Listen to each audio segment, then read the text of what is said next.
From the United Nations Office to the African Union, this is She Stands for Peace.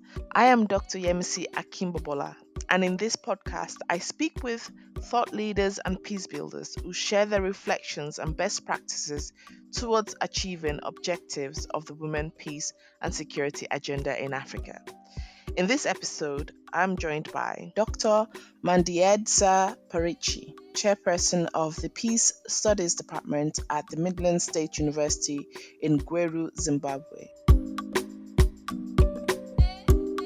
Dr. Parichi joins me from Gweru, and we have a conversation about academia and peace building.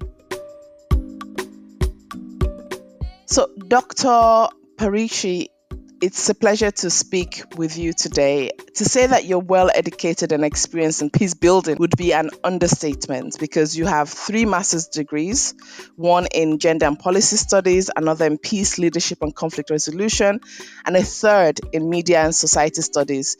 And you also have a PhD in gender and media, and you have experience as a peace builder and gender specialist. So you're very well versed both practically and academically in the area of peace building and women empowerment as well. So, and you're also a member of FemWise Africa and numerous other peace and security committees and groups. Where did your love for peace and gender start and your interest in exploring it as an academic? Thank you very much for the kind words.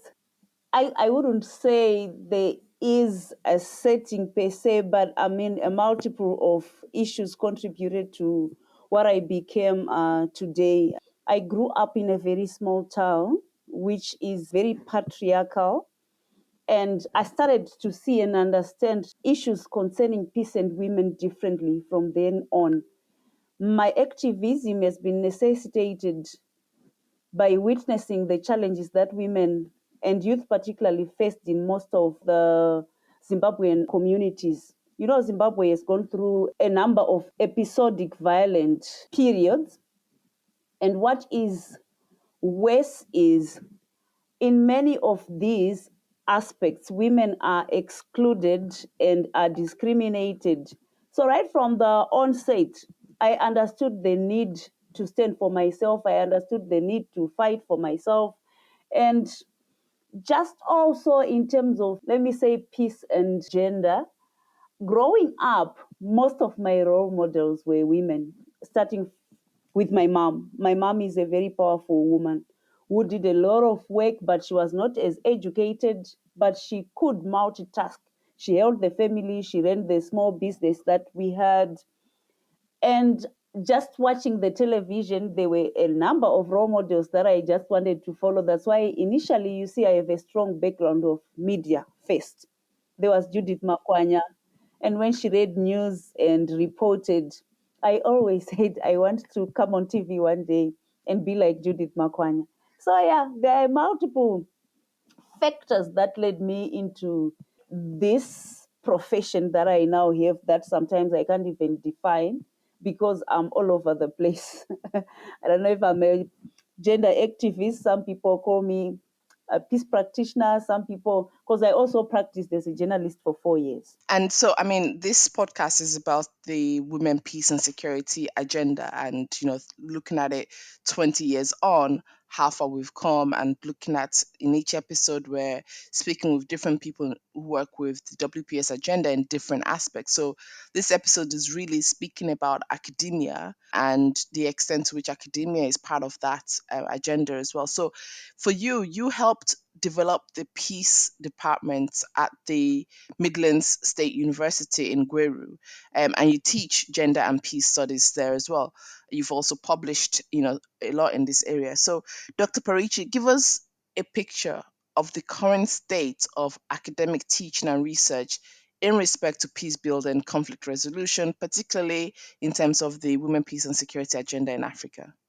I would really say, generally, in terms of peace in academia, it's not a very old thing in Africa, though, of course, we had it in terms of traditions, in terms of the way we live. But in terms of its development, in terms of curricula, in terms of education, it is not very much advanced. It's a fairly new phenomenon, with ours actually having started around 2016, but only under politics politics and public management department. That's where we were incubated.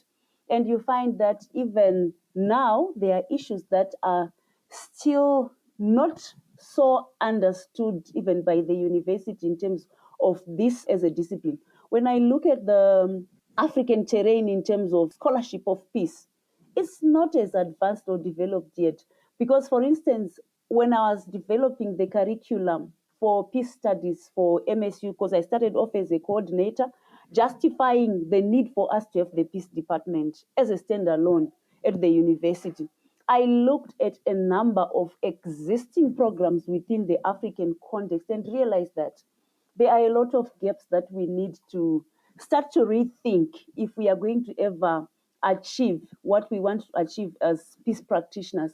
A lot of them are actually adopted or taken wholesale from the Western or developed countries. And you find that in terms of issues of peace, peace is very much related to issues of culture. And conflicts, I think you already know, like peace is very context related as well. So if you are just going to take a program wholesale as it exists in a developed country, it may not necessarily develop your needs. And therefore, as academics, what I really understand, I think the advantage that I have right from the onset is I'm not just an academic. I have gone outside the silos and become an activist who also works with communities. So, in terms of understanding the importance of curriculum, I understand it from the way it is supposed to be informed by the community and existing knowledge as far as the discipline is concerned. So you find ours is actually called now peace, security, and development because I realized that from my work with the communities, particularly, the gender side, the youth, and I mean, whatever we term peace, is supposed to be informed by the conflicts that you want to address, the issues that you want to address within the society. And therefore, the nomenclature of the department and the program and the courses that you generate is supposed to be in sync with what is happening in your own community. And therefore, for us, we realize that there is no peace without development. Looking at particularly my country, we do not have development going on right now, and we've been experiencing what is called negative peace. And we also realize that it's a flip coin. There is no development without peace. And I think this I don't even need to explain further. You truly understand when you look at the situation on the ground, particularly in our African context. Though I am an international consultant, I think much of my work has been in African communities. And I could safely say that academia at some point should meet the communities for it to be meaningful and make sense. So for us, I think in Africa right now, we are the only university that is having a program that is termed peace, security, and development. Many of them are peace governance and what, which is, I think, if you look at the developed world in terms of how they generate courses, this is a very common one. Peace governance and leadership, peace resolution, and what.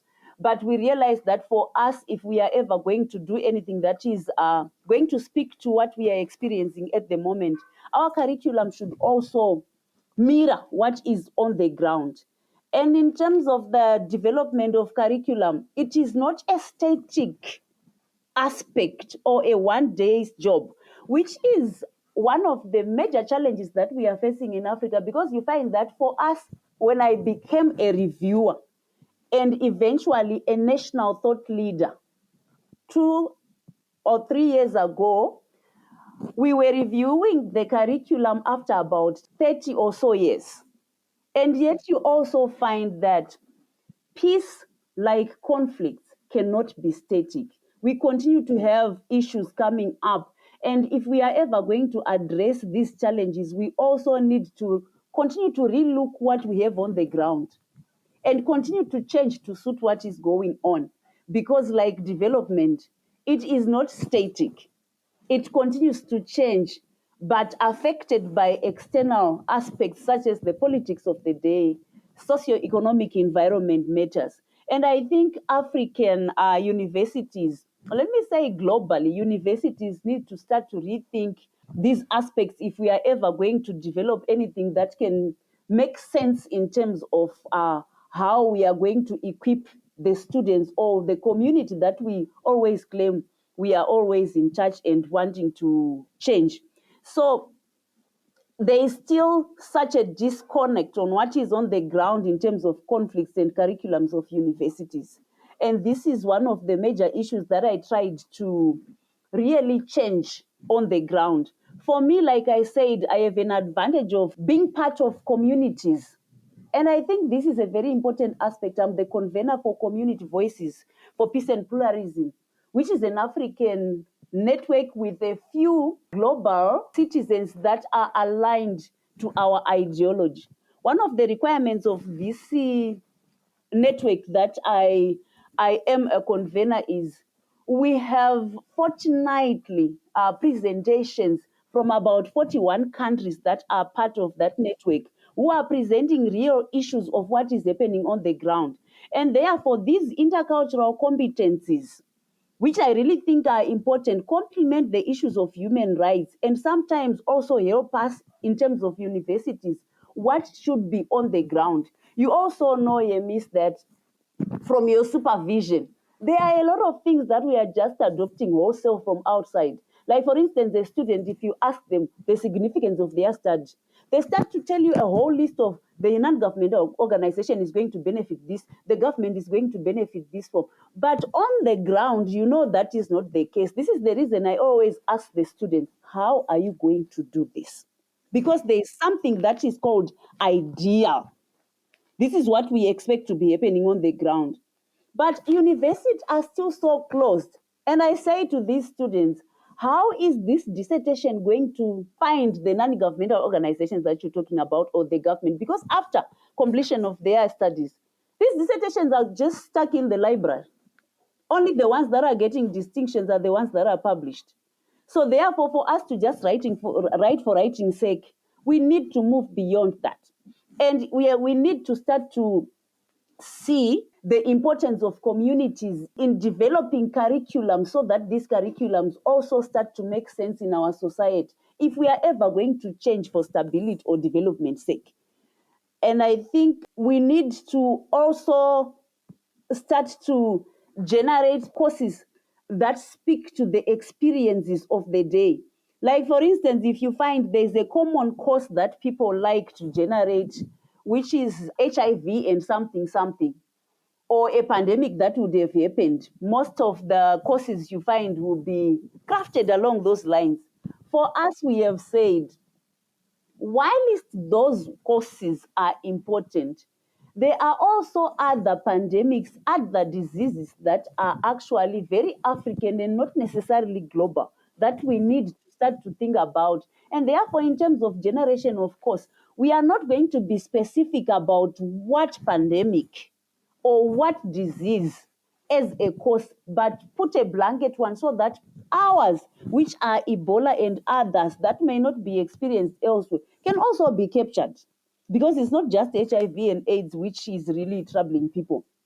It's not just the COVID that was global. We have several others from our historical times that also need to be captured in terms of discussion, in terms of also being studied so that we can have a future that is cognizant of our history and also be able to proffer solutions that can be meaningful and helpful to our society.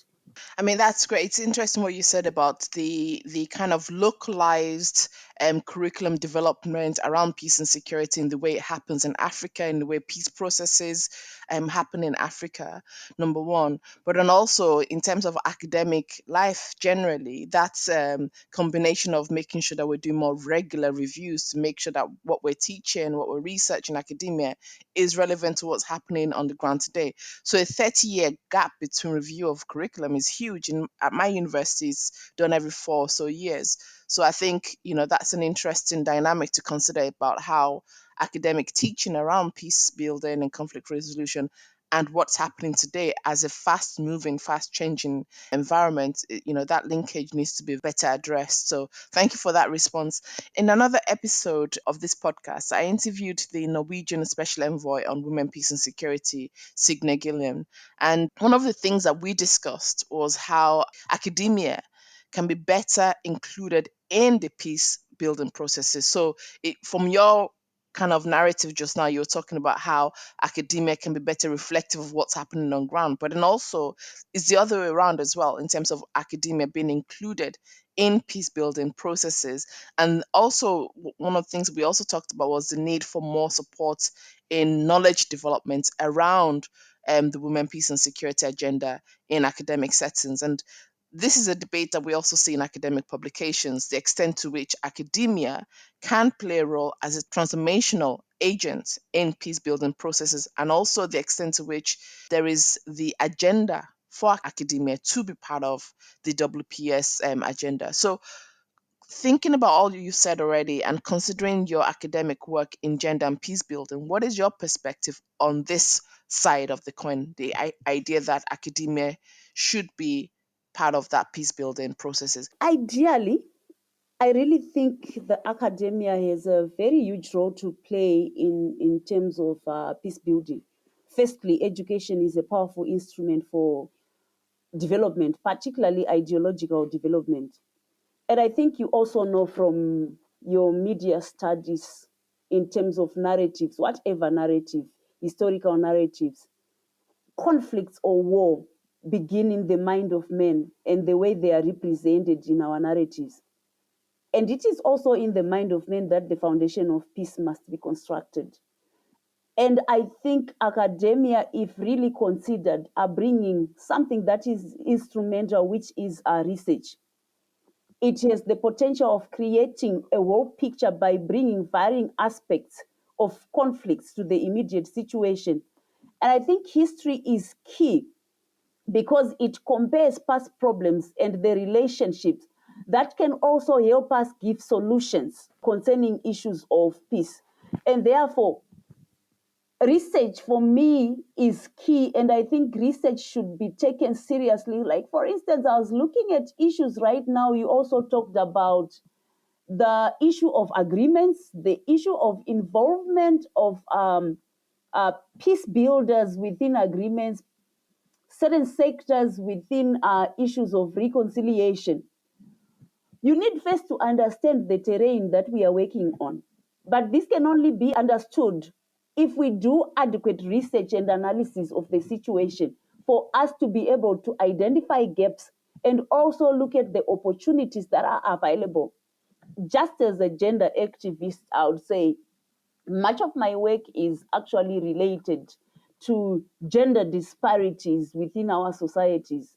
And when I look at the peace terrain, we still have a long way to go in terms of achieving this gender equality, which is very instrumental for me in terms of development of any society.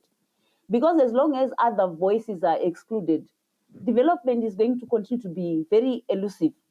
And therefore, for me, knowledge is power because it helps us to create awareness of the natural discourses that are only given through education. And through this education, if it is used properly in our communities, used to also generate policy briefs, it could be used to avoid conflicts that have been haunting our societies for a long time. And this approach of building new things, for me, generates creative platforms for us to be able to start to deal with conflicts or challenges that we've been having in our societies. It will be important for us to even start to think about the role of the youth, maybe, the role of the women as well, as far as these agreements are concerned. Like, for instance, you find out that only 3% of women in the past 15 years have been involved in mediation processes, at least let me say high level mediation processes. And most of the agreements do not necessarily have the word gender within the agreements. And yet, these are situations, or let me say, aspects that are really instrumental for us to be able to achieve peace. Equality is important. Discrimination will always lead us to issues of conflict. And therefore, for us to be able to manage these things, history is important. Analysis is important because after conflicts, all sides sometimes tend to blame each other. But we need to have evidence, substantiated evidence, for us to start to deal with the problems that are on the ground. And substantial evidence is what the academia are always dealing with. And therefore, for us, there is need for us to come out of the silos, to start seeing, or let me say, looking at opportunities that can help us meet the national, meet the communities, so that we'll be able to generate policies that are going to be very useful or create peaceful dispositions in our societies that can last and also lead to stability in our societies. So revised curriculum that have the potential to lay foundation for reconstruction can only be done after an analysis of the contextual issues that are on the ground. Revisiting the content of history presents nations with important means to convey new narratives from the past, but this can only be done after we look at what is on the ground. We look at societies in terms of analysis. That's when we will be able to chart a new. And I think it's interesting that you mentioned communities because that's a good segue to my next and final question, and which is that participation in the process of developing peace agreements, as you mentioned, the implementation of the agreements, and the research of these processes to develop frameworks that inform policy actions are clear examples of how academia can make an impact in peace building. So, all of the things that you said, but let's take implementation as an example because that's an issue that keeps recurring in this podcast is the challenges of implementation, right?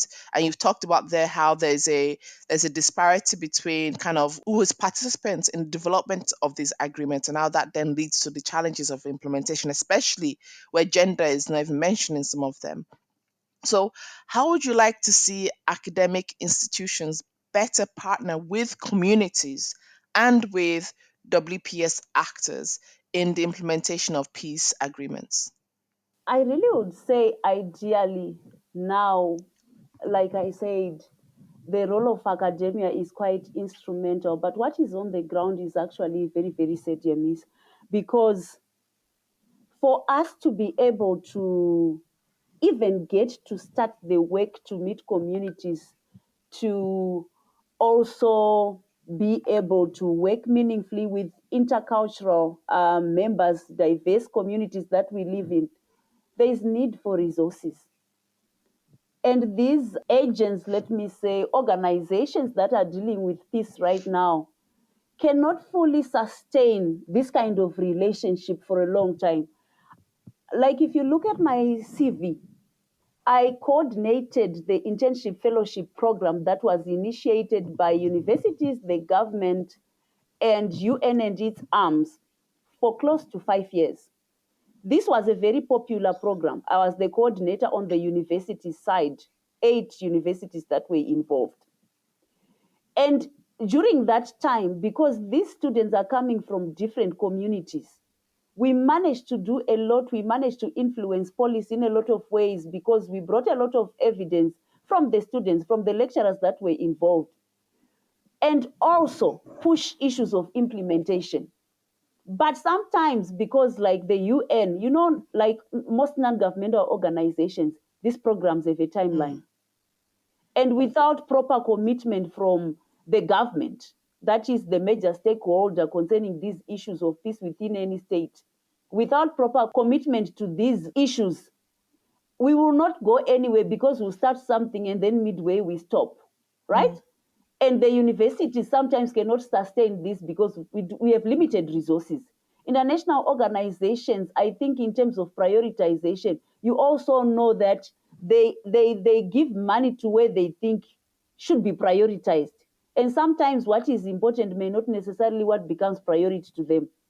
And therefore, implementation of issues of peace on the ground has remained elusive. And then also, even when you look at policies, I've always said, like last week actually, I had gone to Italy and we were looking at issues of community women and how they could contribute to conflict resolutions and conflict management within their societies. One thing that I asked the special advisor, Wairim Derute, was, we are generating a policy right now. We are just hoping it is not one of those blueprints that are going to gather dust. Implementation is key, but also we need to understand why other policies that have already been generated and are on the ground have been failing before we start to generate new ones, for instance. And I think academias can play a very instrumental role, because we need to be able to adapt these policies so that they are easy on the eye for people that are the lay people in the streets, people that are in the communities that are not necessarily as educated as us, but may benefit from the policies that are already on the ground as far as protection of human rights, prevention of conflicts is concerned. And one of the major things that I've realized, or let me say key issues that the international or global strategy needs to start to rethink, is the law language that are in our policies. I am an academia, I love reading, but going through 3 pages of a policy that is written using the law language is quite a task for me. And I'm saying I'm an academic. Think of a person that is in the community that is limited literacy, or sometimes no literacy at all, but are supposed to benefit from these policies that are on the ground. Where are we going? These are some of the issues academics really think and talk about all the time. But if we do not have time to really think, come together like we are doing right now to see how we can move forward as a society in order for these policies to make any sense, they can never be implemented. Are we even thinking about the uneducated? Because most of the people that really need protection from these policies are people that stay in the peripheral Yeah. societies. What have been academics doing in order to make these things happen? We understand the issues. We also see the challenge to implementation. But how do we alleviate the issue of implementation if we are not coming together? And I think in terms of tracks, you also know the disconnect between track 1, track 2, and track 3. We are operating in silos. The suspicion between the civil society and the national government has also been one of the major stumbling blocks in terms of implementation of the WPS agenda. And I think even as we generate policies, we need to start to rethink adaptation, which academics can do very well. Reading a policy, summarize it so that it becomes easy for people that are supposed to be beneficiaries of these policies. And then even resources in terms of capacitating the people that are supposed to benefit. Like, for instance, in my country, Zimbabwe, we have the domestic violence law that was passed in 2007. You can ask even students, I'm talking about university students, if they have ever heard about this domestic violence law, and the answer is always no. Capacitation, raising awareness. Who are we generating these policies for? Do we even have the resources to roll out these policies that are supposed to protect the society? And this is the reason why you think even when you talk about this gender-based violence law for us in Zimbabwe, people think it's about women because they've never even taken time to read it. We talk about the CEDAW. We have generated the Maputo Protocol. For us, we have this gender protocol, which no one knows about. Member states are meeting and discussing these issues. After discussing them, they leave them there and then they go next time to talk about the same thing and come back. Implementation, zero on the ground. And no one understands this issue of devolution. Even within the SADC gender protocol, there are clear statements within that protocol that money is going to be put forward to governments. They have to put money forward for devolution so that societies could benefit from these development aspects that they put forward in that law.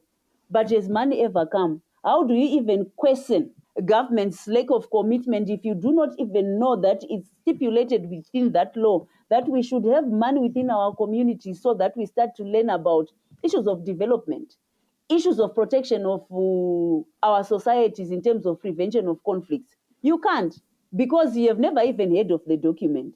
In several communities in our societies, People do not even know the laws that are supposed to protect them as a people.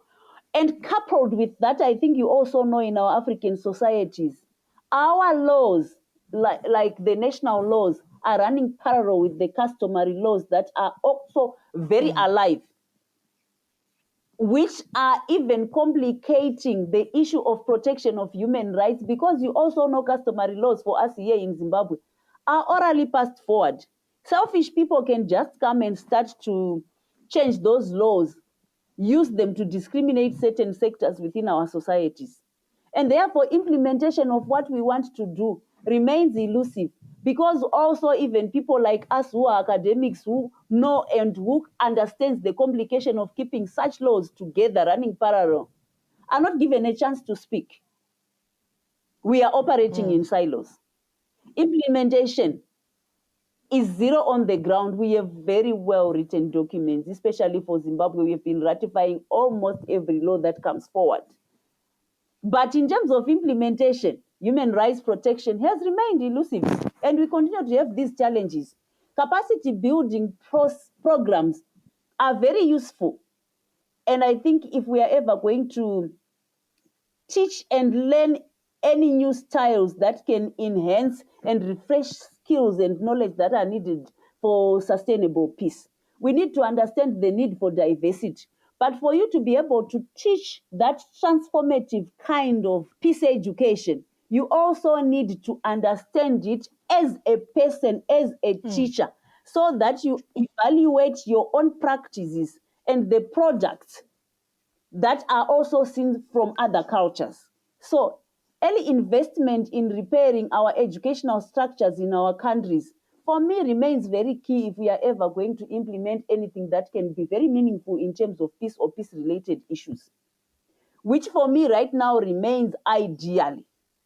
And I think if anything is supposed to come out of it, research has to be understood as important, and the approach to building new societies has to stem from the issue of understanding new knowledge as it is gathered for the purposes of changing a society from conflictual to peaceful dispositions. Brilliant. I think this is such an area that is so under discussed, also so under appreciated in terms of that connection, that important role that academia, academics, academic research can play both in terms of the kind of understanding the environment in the processes, but also in terms of implementation, and be key transformative in implementing the women, peace, and security agenda.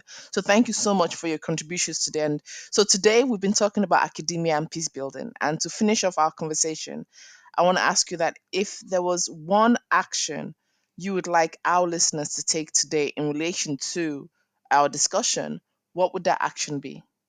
I think for me, as an academic, transformative pedagogy is very important, because theory has to inform practice, and practice refines theory in a continuous transformation. And therefore, we need to start to rethink issues of language. You understand, you miss the issue of language and stereotypes. Those processes have to start to be factored in, so that we promote the capacitation of both the student and the teacher in a bottom up approach, so that we can create a better environment in terms of peace and stability. And of course, the media has a huge role to play in that process as well. Definitely, definitely. Fantastic. Thank you so much for speaking to me today, Dr. Parichi. It's been an absolute pleasure speaking with you, and I look forward to further engagements with you. Thank you for listening to She Stands for Peace, the podcast series where thought leaders and peace builders share their reflections and best practices in the women, peace, and security agenda in Africa.